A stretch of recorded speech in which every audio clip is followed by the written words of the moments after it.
Bismillahirrahmanirrahim. Assalamu alaikum. This is Dr. Kamran Zaid, and in this video session, we will continue our discussion regarding the Pharmacy Act. And here we will be discussing the working of the Pharmacy Council, both Pharmacy Council of Pakistan, and the provincial councils, specifically the Sindh Pharmacy Council. Okay, we are all aware that we have already discussed the composition of provincial and central council. And now the next question that comes to our mind that okay, there are the members. How long they will hold the office? Like membership कितने अर्से के लिए? तो to get the answer, we have to scroll down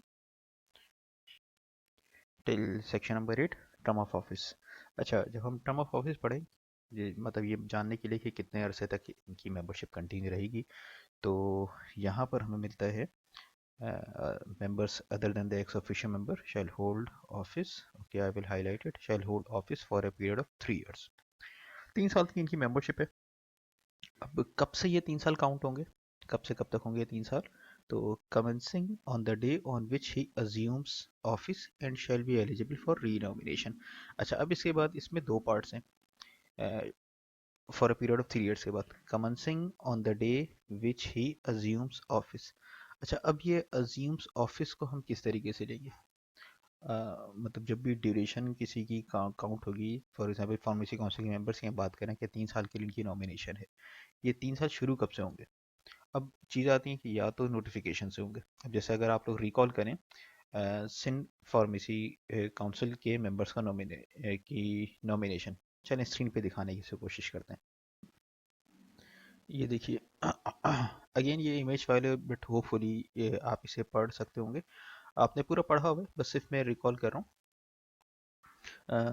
Following composition is hereby constituted for a period of 3 years with effect from 25/7/2020.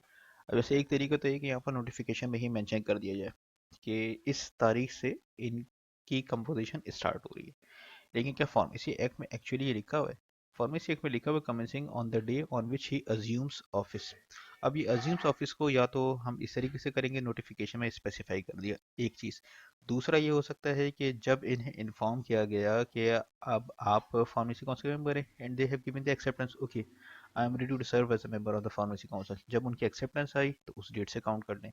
तीसरा एक तरीका ये होता है कि जिस दिन पहली मीटिंग होती है, मतलब ठीक है ना, अगर आप लोग रिकॉल करें सेंट्रल काउंसिल, अब सेंट्रल काउंसिल को कह रहा हूँ क्योंकि सिंध फार्मेसी काउंसिल का भी आप लोगों ने देखा था, यहाँ पे बड़ा क्लियर कट लिख दिया था. क्या ऐसा ही clear cut pharmacy central council ने भी लिखा हुआ है? देखते हैं इसका नोटिफिकेशन. तो स्क्रीन पे सेंट्रल काउंसिल का नोटिफिकेशन है, यहाँ पर आपने देखा तो यहाँ पर किसी किस्म की कोई डेट नहीं है. Federal government here bye approve the following members of the pharmacy council, ना इधर है और ना ही आखिर में है. ठीक है, कहीं पर भी नहीं है, बस सिर्फ डेट मौजूद है कि किस नोटिफाई है, किस तारीख को हुआ. तो अगर हम इनकी वर्डिंग पे जाएं तो on the day of on which he assumes the office, तो यहाँ पर कोई डेट मौजूद नहीं है. तो हम जो बात कर रहे थे ना, हम दो चीज़ों की बात हमने ऑलरेडी कर ली, या तो नोटिफिकेशन में मौजूद होगा, नंबर टू, या फिर उन्होंने जब एक्सेप्टेंस दी होगी उस डेट से काउंट हो जाएगा. या फिर ये कि अज्यूम्स ऑफिस को हम इस तरीके से भी ले सकते हैं कि उनकी पहली मीटिंग कब हुई है. फॉर एग्जाम्पल सेंट्रल काउंसिल जिसमें डेट मेंशन नहीं है, उनकी पहली मीटिंग अगर थोड़ी अगर हम मान लेते हैं कि 25 नवंबर को हुई, तो 25 नवंबर से उनके 3 साल शुरू होंगे. ठीक है. अच्छा, दूसरी तरफ बात हो रही है एक्स ऑफिशियो मेंबर से. एक्स ऑफिशियो मेंबर के 3 साल नहीं है, ये 2 years भी हो सकते हैं, 5 years होते हैं, एज लॉन्ग एज ही और she is holding that official position due to which he become the member of the pharmacy council, they will enjoy the membership of the pharmacy council. लेकिन उसके अलावा जो भी हैं nominated members हैं, वो 3 साल तक के लिए होंगे. अच्छा, जो 3 साल तक के लिए होंगे, तो उसमें फिर मुख्तलिफ सवाल उठते हैं कि ओके, 3 साल कंप्लीट हो गए, लेकिन नई कंपोजिशन अभी बनी नहीं है, नोटिफिकेशन आने में टाइम लग रहा है या कोई भी वजह है, तो क्या होगा? 3 साल जैसे ही पूरे होंगे तो ख़त्म, काउंसिल डिसॉल्व हो जाएगी. तो इसका जवाब जो इमिजिएटली लिखा हुआ है वो ये है कि provided not represent the expiry of his term, a member shall continue to function until his successor assumes office. अच्छा, अब इसमें एक्चुअली जो सवाल था हमारा कि जब 3 साल पूरे होंगे तो क्या फार्मेसी काउंसिल डिसॉल्व हो जाएगी? तो इसका जवाब तो ये है कि देखिए मेंबरशिप 3 साल की है, फार्मेसी काउंसिल भी 3 साल के लिए, yes. After the expiry of 3 years council की जो करंट कंपोजिशन है वो डिसॉल्व हो जाएगी, उसके बाद नई काउंसिल को बनना है। अभी रिसेंट एग्जांपल हमारे सामने है, जो करंट फार्मेसी काउंसिल है, सेंट्रल फार्मेसी काउंसिल की बात कर लेते हैं। ये इसके 3 ईयर खाली सितंबर 2019 में ख़त्म हो गए। उसके बाद 1 साल के बाद, like the reason which are not known to me, इतना डिले हुआ, काफ़ी हाईलाइटेड इशू हो गया था, और उसके बाद जाके नवंबर में से नोटिफाई किया गया कि अब ये नई कंपोजिशन है। जो हाईलाइटेड टेक्स्ट है, यहाँ पर बात हो रही है मेंबर की, और इसमें हम समझने के लिए एग्जाम्पल लेंगे एक्स ऑफिशियो की। एक्स ऑफिशियो को तो कुछ नहीं पता ना, मतलब कहीं ट्रांसफ़र हो गया, कोई कोई कुछ भी हो गया, रिटायरमेंट हो गई, तो उसकी जो टेन्योर है वो चेंज होता रहता है, वेरी करेगा। तो एक्स ऑफिशियो को इस ध्यान में रखें, जब उसके टेन्योर ख़त्म हुआ उस पोजीशन पे, कोई और साहब आ रहे हैं, तो जब तक कोई और ऑफिसर जगह नहीं संभालता, ये अपनी मेंबरशिप कंटिन्यू करेंगे। ठीक है। अच्छा, फिर एक और सवाल जहन में आता है, हमने बात की ना कि फार्मेसी काउंसिल डिसॉल्व हो जाएगी after the expiry of 3 years. तो डिसॉल्व का मतलब ये नहीं है कि फार्मेसी काउंसिल बिल्कुल ख़त्म, अपना काम वगैरह बिल्कुल छोड़ देगा। डिसॉल्व का मतलब ये है कि जो काउंसिल की जो कंपोजिशन है, जो नॉमिनेटेड मेंबर्स हैं, they will cease to function, उनका काम नहीं होगा। वरना फार्मेसी काउंसिल तो अपना काम करते रहेगी, रूटीन काम। फॉर एग्जांपल अगर प्रोविंशियल काउंसिल है, प्रोविंशियल काउंसिल का काम है रजिस्ट्रेशन, तो they will continue their registration. Central council का जो भी काम है, मतलब एप्लीकेशन से कम रिसीव करेंगे ना, वो कंटिन्यू रहेगा। क्यों? क्योंकि वजह ये है कि pharmacy council is a body corporate. ये टेक्स्ट कहीं लिखा हुआ है, ढूंढते हैं इसको, ये देखिएगा, each of the pharmacy council shall be a body corporate having perpetual succession and common seal। तो जब हमने डिसॉल्व की मैंने टर्म इस्तेमाल कर ली थी, इसका कतई ये मतलब नहीं है कि फार्मेसी काउंसिल खत्म हो जाएगी, इनका ऑफिस काम करता रहेगा। हम मैंने जो डिसॉल्व की बात की थी, वो मेंबर्स का टेन्योर खत्म हो जाएगा, एंड द काउंसिल जो उनके फंक्शंस हैं, फंक्शंस उनके रुक जाएंगे, वो सील हो जाएंगे। ठीक है। अच्छा, तो ये बात हुई थी टर्म ऑफ ऑफिस की, कि 3 साल तक मेंबर्स की ड्यूरेशन है। अच्छा। अच्छा, फिर सवाल ये आता है कि क्या 3 साल से पहले अगर कोई अपनी ड्यूटी छोड़ना चाह रहा है, या अदरवाइज दूसरी तरफ से हम देखते हैं कि ये पता चला कि जो मेंबर हैं वे अपनी ड्यूटी किसी वजह से सही तौर पर सर अंजाम नहीं दे पा रहे हैं, तब क्या 3 साल से पहले रिमूव करने का कोई तरीका है? तो इसके लिए देखें, रिमूवल का एक तरीका तो ये है कि रिज़ाइन कर दें कोई। मैं ज़रा रेजिग्नेशन ढूंढने की कोशिश कर रहा हूँ, रेजिग्नेशन की कोई टर्म है, रेजिग्नेशन की कोई टर्म सर्च में नहीं आई। रिज़ाइन के हवाले से हम देख लेते हैं कि कोई ऐसी टर्म है। रिज़ाइन की भी कोई टर्म नहीं आ रही, तो इसका मतलब हुआ कि कम से कम यहाँ पर ऐसा नहीं है कि आप इसको छोड़ सकें, लेकिन ऐसा ये अननेचुरल है। अगर कोई ये समझता है कि किसी वजह से, फॉर एग्जांपल सेहत के मसाइल हैं, या आउट ऑफ पाकिस्तान एक लंबे अरसे के लिए जाना चाह रहे हैं, या रिटायर्ड हो गए और वो अपनी कंटिन्यू नहीं करना चाह रहे, तो उसका कोई ना कोई तरीका होगा। लेकिन बहरहाल इसमें ऐसा लिखा हुआ नहीं है कि वॉलंटरीली अगर आप छोड़ना चाहें, तो ये एक गैप है, एक ऐसी चीज़ है जिसको जब भी अमेंडमेंट आएगी फार्मेसी काउंसिल एक्ट में, फार्मेसी एक्ट में जो कि फार्मेसी काउंसिल एक्ट के नाम से आएगी, तो उसमें इस चीज़ को कवर करना चाहिए। अच्छा, दूसरा ये कि अगर कोई मेंबर ऐसा है जो, बाकी मेंबर ये समझते हैं, बाकी मेंबर ये समझते हैं कि अपनी ड्यूटी सही तौर पर सरअंजाम नहीं दे रहे, तो क्या इनको रिमूव करने का कोई तरीका है? इसे देखिएगा, इसे सबसेक्शन 2 ऑफ सेक्शन 8 में मेंशन किया गया है इधर। इधर बस ये लिखा हुआ है। अच्छा, इसको रिमूव करने का मतलब इनकॉम्पिटेंसी की वजह से रिमूव करने का क्या तरीका है? इसमें कि जिस गवर्नमेंट ने नॉमिनेट किया है, प्रोविंशियल काउंसिल की बात करेंगे तो प्रोविंशियल काउंसिल, सेंट्रल काउंसिल की बात करेंगे तो सेंट्रल गवर्नमेंट, जिन्होंने नॉमिनेट किया, अगर उन्हें काउंसिल के बाकी मेंबर्स की रिकमेंडेशन आए, बाकी मेंबर्स की रिकमेंडेशन आए, और वो सेटिस्फाइड हो कि जो काउंसिल का पर्टिकुलर मेंबर है वो अपनी ड्यूटी सही तौर पर सरअंजाम नहीं दे रहा, या किसी किस्म के किसी अनप्रोफेशनल एक्टिविटी में इन्वॉल्व है, किसी उसका कंडक्ट सही नहीं है, तो उसमें तो ऐसे मेंबर को ऑफिशियल गजट में नोटिफाई करके रिमूव किया जा सकता है। ठीक है। अच्छा, अब इसी तरीके से अगर किसी मेंबर ने अपनी जगह छोड़ी है। फॉर एग्जांपल जैसे हमने कहा था कि रेजिग्नेशन किस में लिखा हुआ तो नहीं, लेकिन बट समहाउ ही और she don't want to continue his और हर टेन्योर, तो उसको क्या करेंगे। अब ये देखा जाएगा कि अगर तो काउंसिल की ड्यूरेशन ख़त्म होने में 6 महीने से ज़्यादा का वक्त है। फॉर एग्जांपल 3 साल तक कोई साहब की नॉमिनेशन हुई थी, 1 साल के बाद उन्होंने समझा कि सेहत के मसाइल की वजह से डोंट वांट टू कंटिन्यू, तो वो छोड़ देंगे किसी वजह से। जब छोड़ देंगे तो ये देखा जाएगा कि काउंसिल की ड्यूरेशन में ख़त्म होने में कितना अरसा बाकी है। अब अगर 6 महीने से कम का अरसा बाकी है, 6 महीने से कम का अरसा बाकी है, तो उनकी जगह पे किसी और की नॉमिनेशन नहीं होगी। लेकिन अगर 6 महीने से ज़्यादा का अरसा बाकी है, फॉर एग्जांपल 1 साल के बाद ही किसी ने कहा कि I don't want to continue as a member pharmacy council, 2 साल बाकी हैं, तो किसी ना किसी को फेडरल गवर्नमेंट, जो concern government, not the federal government, जो भी कंसर्न गवर्नमेंट होगी, कंसर्न गवर्नमेंट वो किसी को नॉमिनेट कर देगी। अच्छा, एक और सवाल कि 3 साल पूरे होने के बाद, जो हमने पहले बात की थी ना कि 3 साल का की मेंबरशिप होती है, तो 3 साल के बाद अगली टर्म के लिए क्या आप रिनोमिनेट हो सकते हैं। देखिए, टर्म ऑफ ऑफिस में सबसेक्शन 1 में रीनोमिनेशन के लिखा हुआ है कि 3 साल के लिए होंगे and shall be eligible for renomination, यहाँ तो ये लिखा हुआ है। अब एक्चुअल प्रैक्टिस क्या है, अब देखिए ना, रीनोमिनेशन अगर मुसलसल होती रहेगी, एक ही साहब है जो कि 2 से 3 टीन होते रहेंगे, तो मुनासिब नहीं है। लेकिन बहरहाल एक्ट की जो इस वक्त करंट एक्ट इन फोर्स है, इसकी वर्डन यही है। बाई लॉज में अगर चेंजेस हों, आई am not aware of that. इस एक्ट में अभी तक कोई मेजर चेंजेस नहीं आई है, तो अभी हम यही करेंगे, यही हम इसको लेकर जाएंगे कि 3 साल की मेंबरशिप के बाद भी वो री नॉमिनेशन के लिए एलिजिबल है।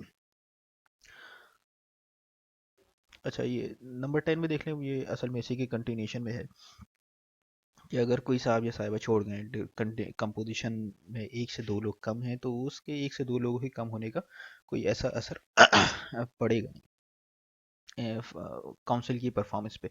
फॉर एग्जांपल जो करंट कंपोजिशन है, 12 लोग हैं, 12 में से कोई अगर एक चले जाते हैं, 11 लोग रहते हैं, तो फिर इन 11 लोगों की वजह से फार्मेसी काउंसिल के फंक्शंस की परफॉर्मेंस पर सच कोई असर नहीं पड़ेगा। मतलब ये नहीं होगा कि भाई 12 लोग नहीं है तो फिर इनके जो डिसीशंस हैं इनकी वैलिडिटी नहीं होगी, नो, इनकी वैलिडिटी रहेगी।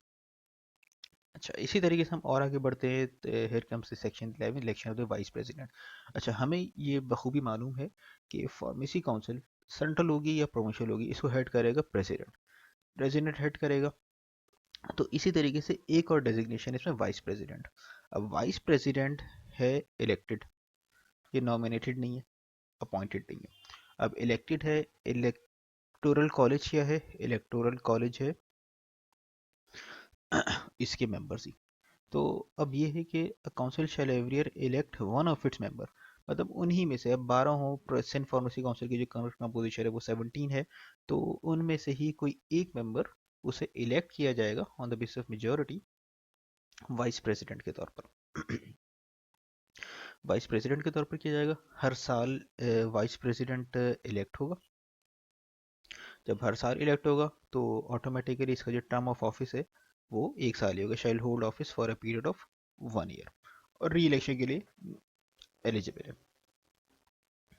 ठीक है। अच्छा, दूसरी तरफ ये वही चीज़ है कि जैसे ही 1 साल पूरा होगा तो वाइस प्रेसिडेंट एकदम से डिसॉल्व नहीं हो जाएगी वो पोस्ट। जब तक अगला इलेक्शन नहीं होता उस वक्त तक जो पहले से वाइस प्रेसिडेंट है, ही और she will continue to work as a vice president. अच्छा, फिर वाइस प्रेसिडेंट का काम क्या है प्रेसिडेंट की गैर मौजूदगी में।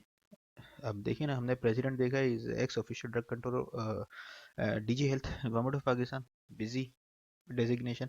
तो उनकी एब्सेंस में किसी वजह से वो कोई मीटिंग अटेंड नहीं कर पा रहे हैं, तो उनकी एब्सेंस है वाइस प्रेसिडेंट प्रिजाइड भी करेगा और प्रेसिडेंट की एब्सेंस में फंक्शन ऑफ द प्रेसिडेंट भी सर अंजाम देगा। ठीक है। अच्छा, जब हम सेक्शन 12 को देखते हैं तो सेक्शन 12 में लिखा कमिटीज ऑफ द काउंसिल। अब इसमें ये लिखा हुआ है कि अ काउंसिल में constitute such committee as a deem fit for the purpose of advising and assisting it in the performance of its function. अब जितने मेंबर हैं वो जितने भी फंक्शंस हैं, 8 के करीब फंक्शंस हैं, तमाम को कैरी आउट शायद इस तरह ना कर सके, या कभी कभी ऐसा होता है। फॉर एग्जांपल देखें, पाकिस्तान में जो फार्मेसी एजुकेशन इम्पार्ट करने वाले इंस्टीट्यूशंस की तादाद दिन ब दिन बढ़ती जा रही है, विजिट्स हैं, रीविजिट्स हैं, तो ये चीज़ें बढ़ती जा रही हैं तो शायद ही मेंबर्स ना कर सकें, तो एक गुंजाइश दी गई है कि अगर आप चाहें तो अपनी सब कमेटी बना दें। पूरी की पूरी काउंसिल तो एक जगह विजिट करने नहीं जाएगी, अपनी सब कमेटी बना दें। अब सब कमेटी में फिर एक ही सवाल होगा कि मतलब किसी भी चीज़ पे सब कमेटी के भाई आप करिकुलम की रिवीजन कर लें, आप एग्जामिनेशंस के प्रोसेस को रिव्यू करना है, टीचिंग स्टैंडर्ड्स को हमें देखना है, या पाकिस्तान से बाहर ममालिक में किस तरीके का ट्रेंड चल रहा है उसको हम पाकिस्तान में किस तरीके से इम्प्लीमेंट कर सकते हैं, मतलब मुख्तलिफ चीज़ें हो सकती हैं। तो उस हवाले से अपने ही मेंबर्स की भी कमेटी बना सकते हैं, और इसके अलावा अपने मेंबर्स के अलावा भी यहाँ लिखा हुआ may co-opt as its member any person whose assistance or advice it may consider necessary for the efficient performance of its function. तो इसका मतलब ये है कि जो कमेटी बनेगी, सब कमेटी बनेगी, कमेटी का भी अभी हम नाम लें सब कमेटी नहीं, क्योंकि नाम इसका काउंसिल है, काउंसिल की कमेटी बन सकती है, और उसमें ज़रूरी नहीं कि मेंबर्स के अलावा भी दूसरे लोग शामिल हो सकते हैं जिनके बारे में काउंसिल समझती है कि हाँ इनकी मौजूदगी फंक्शंस को, काउंसिल के फंक्शन को कैरी आउट करने में मददगार साबित होगी। अच्छा, फिर उसके बाद बात आ रही है मीटिंग्स की। मीटिंग्स कब होगी? मीटिंग्स में फ्रीक्वेंसी ऐसे लिखी भी नहीं है, बल्कि यहाँ पर बस मैंशन कर दिया गया कि जब ज़रूरत होगी उस वक्त ही इसे बुला लिया जाएगा। और बाई लॉ में कह दिया कि बाई लॉ में मेंशन कर दिया गया, तो बाई लॉ चेंज होते रहते हैं। बाई लॉ का सिर्फ ये होता है कि बाई लॉ काउंसिल खुद बनाती है और इसे प्रेसिडेंट से अप्रूव करा देते हैं। तो ये कभी साल में एक दफ़ा कर लें, या आमतौर पर ये होता है कि जब प्रेसिडेंट आमतौर पर ये होता है, जैसे देखिए ना कि जब तक बाई लॉ नहीं बताया, बाई लॉ में नहीं मेंशन है, तो प्रेसिडेंट ऑफ द काउंसिल जब चाहे मीटिंग कॉल कर सकता है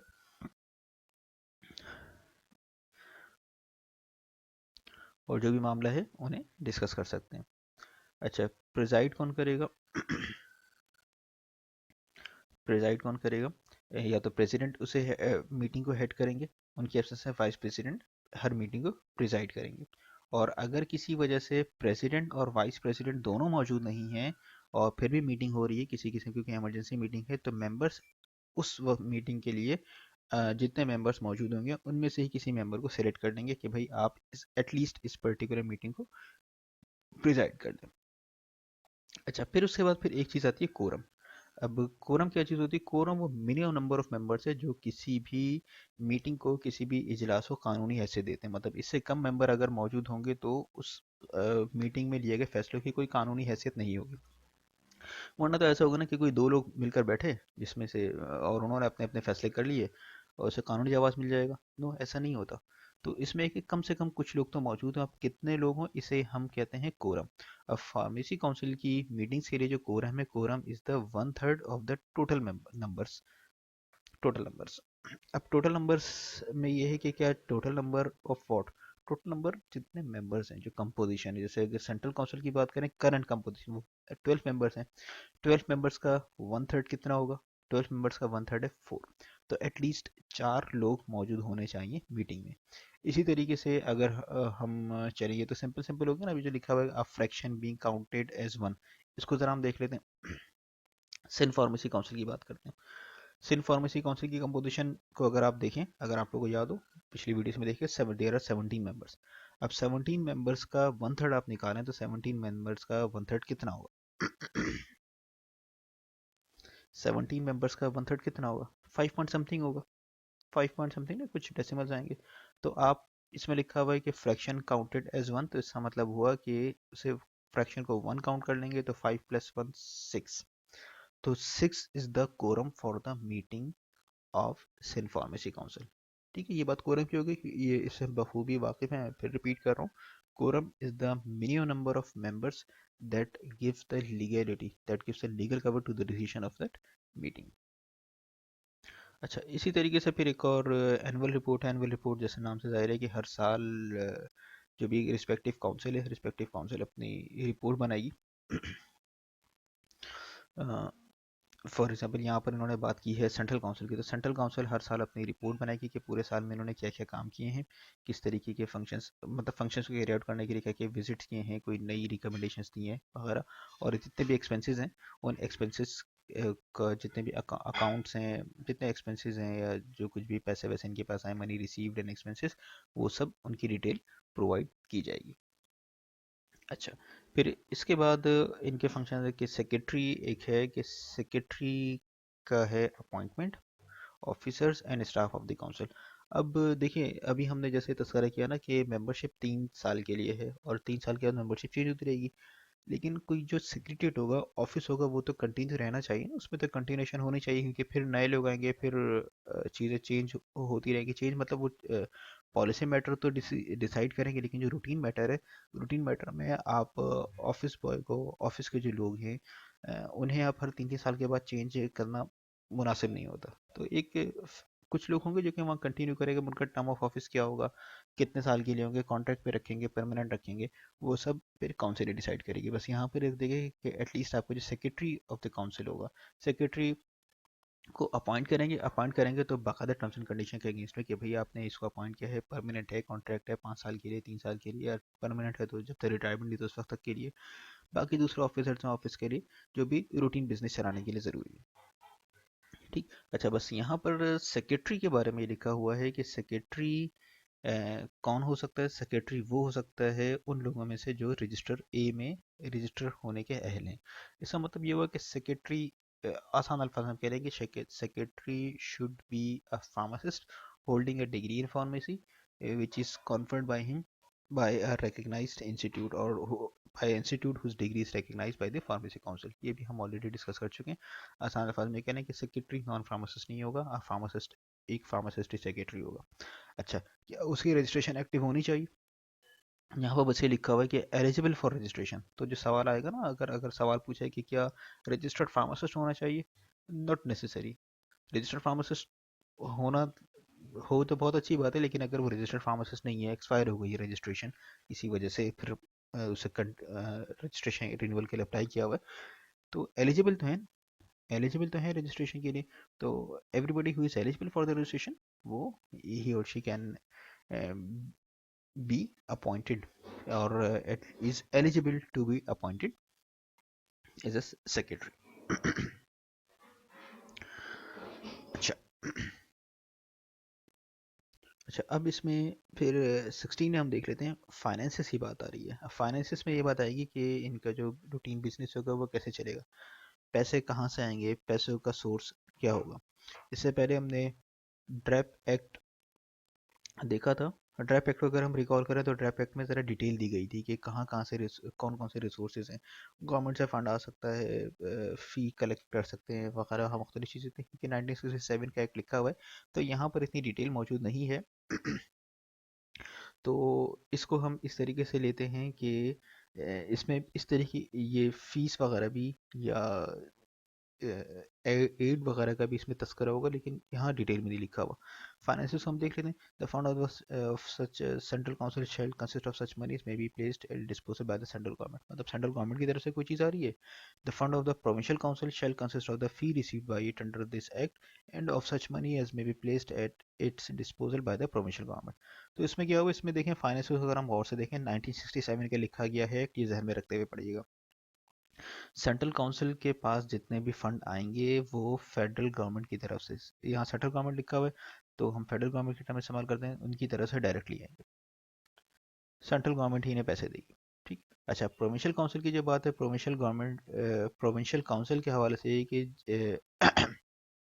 एक उसके पास फंडिंग के दो जरा है। एक जरिए है कि प्रोविंशियल गवर्नमेंट ने कुछ पैसे रख दिए हैं कि ये पैसे आप खर्च करेंगे आपके एक्सपेंसेस के लिए, जैसे सैलरी वगैरह। और दूसरी चीज़ जो फीस रिसीव कर रहे हैं, फीस कौन सी होगी, रजिस्ट्रेशन की फ़ीस होती है ना, यहाँ रजिस्ट्रेशन की फ़ीस की बात कर रहे हैं। अब सेंट्रल काउंसिल में देखें, सेंट्रल काउंसिल में किसी किस्म की फ़ीस की बात नहीं है, लेकिन अगर हम आज की तारीख में देखें तो अब सेंट्रल काउंसिल ने फ़ीस रख दी है। फ़ीस ये कहाँ से जनरेट कर सकते हैं, चलो प्रोविंशियल की तो बात समझ में आ रही है ना, प्रोविंशियल गवर्नमेंट फ़ीस कहाँ से चार्ज करेगी, रजिस्ट्रेशन के लिए। whenever somebody will apply for the registration they have to pay some fee the name of the registration. तो सेंट्रल काउंसिल ने क्या किया, सेंट्रल काउंसिल भी अब फी चार्ज कर रही है। एक्ट में नहीं लिखा हुआ, एक्ट में नहीं लिखा हुआ, लेकिन बाय लॉ उसमें मौजूद है और इसमें बाय लॉ बनाने की पावर है, बाय लॉ के थ्रू फीस कलेक्ट करने की पावर दे दी है। अब फीस कितनी है, इसके लिए आपको फार्मेसी काउंसिल की वेबसाइट पे जाना पड़ेगा। वो आप देख लीजिएगा, क्योंकि अभी इसमें स्कोप में शामिल नहीं है, तो at the moment I am not going to discuss it right now. तो हम यहाँ इसे कंक्लूड करते हैं। In this video we have discuss the working of the council both provincial and The central councils, mainly we have discussed the term of the office. We have discovered that all the members who are nominated for the council, respective councils, will hold the office for a period of 3 years. Okay. Another important thing was the quorum. Quorum would be the 1/3 of the total members. Uh, uh, इसके अलावा yes, meeting of the council. Meeting would be at the pleasure of the president of the council. जब चाहें वो meeting से call कर लेंगे, committees बना सकते हैं, और एक वाइस प्रेसिडेंट ज़रूर होगा, और vice president would be elected. Election हर साल होगा, और लेकिन इलेक्शन मतलब वाइस प्रेसिडेंट के एलिजिबल सिर्फ वही शख्स हो सकता है जो काउंसिल का मेंबर है. ठीक है, तो इस वीडियो में हमने इनकी वर्किंग के हवाले से डिस्कस करने की कोशिश की. इसके हवाले से जो भी क्वेश्चन होंगे उसको फिर बाद में डिस्कस करेंगे. Thank you.